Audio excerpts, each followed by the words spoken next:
done any research on Thailand nightlife before your first trip, you've probably come across both terms. Gogo bars on the one side and freelancers on the other.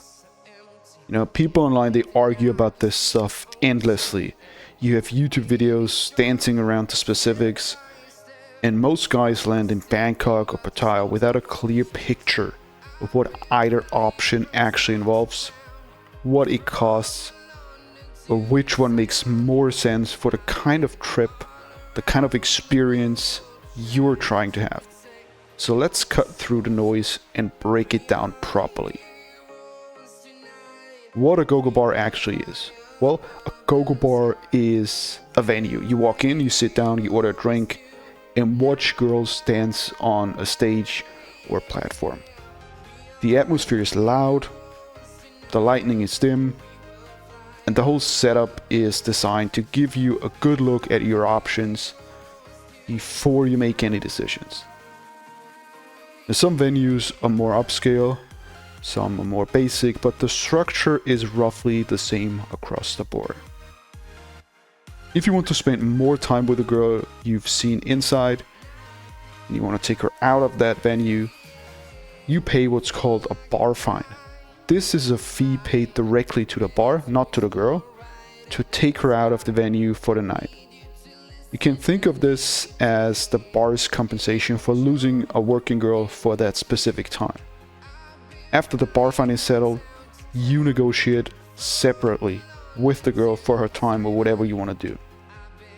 Now, the bar fine varies depending on the venue, the area, and of course the girl.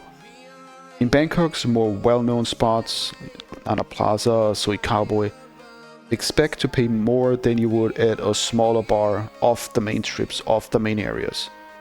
And in Pattaya, the numbers shift again. The point is that the bar fine is just the entry cost. What comes after is a separate conversation. Now, Gogo bars have one major advantage that nobody really talks about. It's pretty obvious, but most people don't get this. The selection is highly visible. If you're mostly about looks, there's no guesswork, there's no guessing. You see exactly who's available, what they look like, how they carry themselves, how they move, how they dance, all in one place, all instantly, and all at the same time.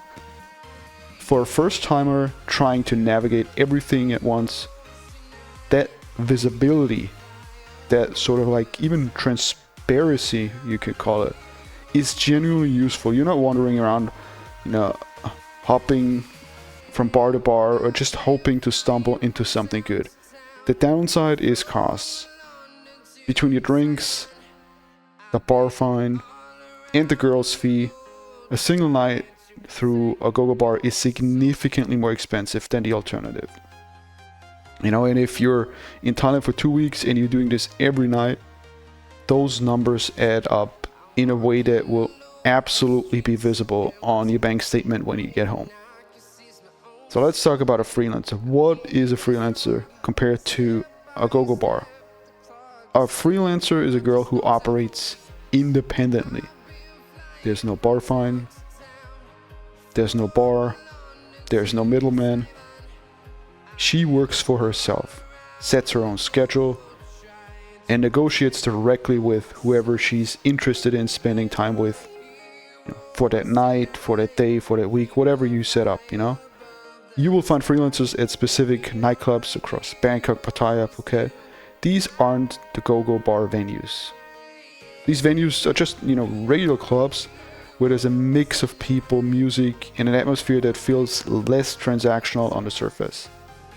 The freelancers there are easy enough to identify once you know what to look for. And after a couple of nights, you'll have it figured out without needing anyone to explain it. Now, the financial difference is immediate and significant. Because there's no bar fine, what you negotiate is exactly what you pay. And because you're dealing directly with the girl without a venue setting the terms around you, there's considerably more flexibility in the arrangement.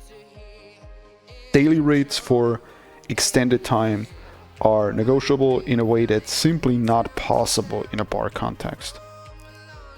And this is why freelancers are the obvious choice for anyone setting up the Thailand holiday girlfriend experience.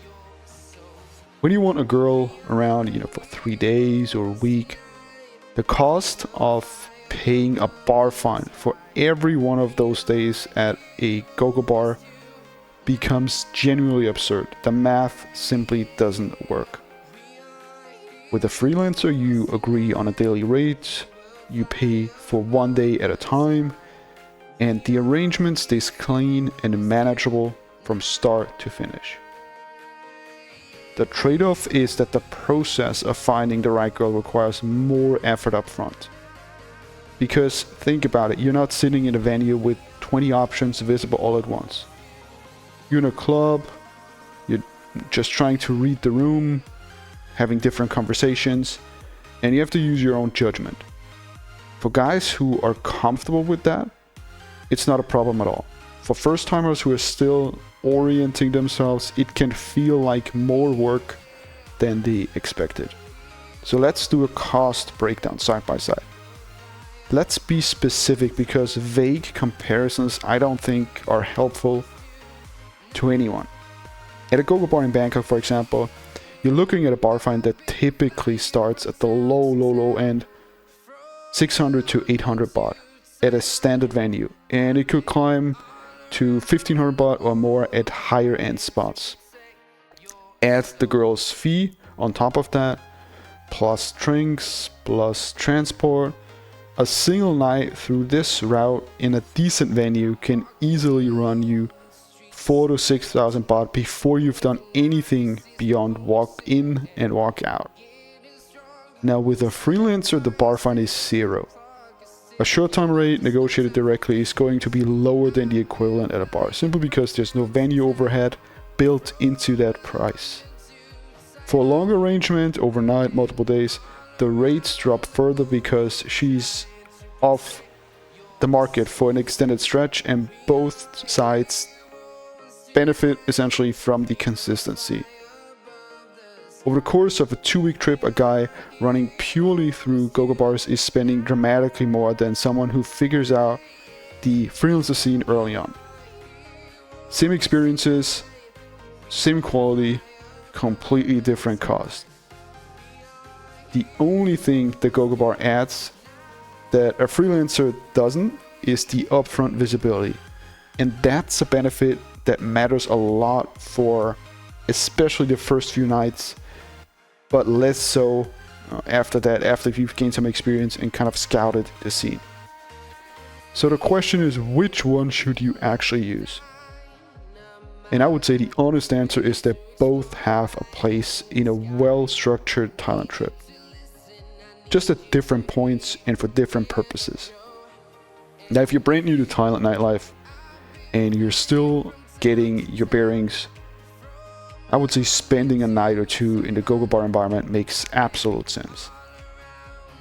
Not because it's the most efficient option financially, but because the visibility helps a lot. You're still learning how the whole thing works, what you like, what the range of options look like, and having everything in one place makes that learning curve shorter. Think of it as orientation.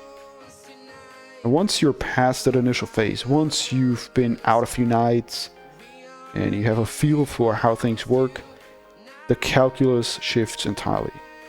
The Gogo bar stops being useful as a learning tool, and it starts just being an expensive way to do something you could do cheaper and probably with less friction elsewhere. The freelancer route rewards guys who know what they're doing.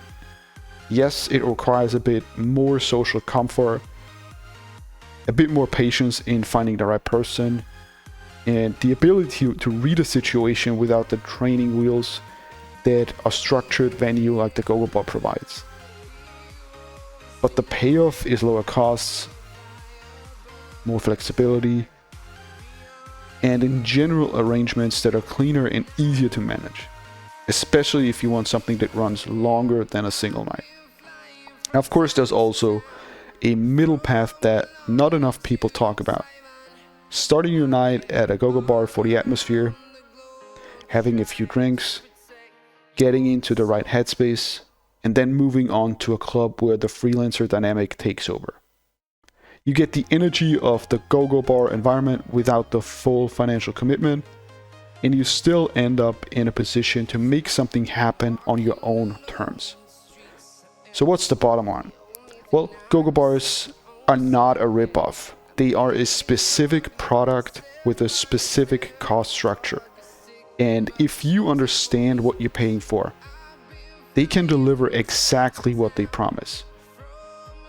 The problem is that most guys don't fully understand the cost structure until they're already in it, and by the time they do the math, the trip is usually half over.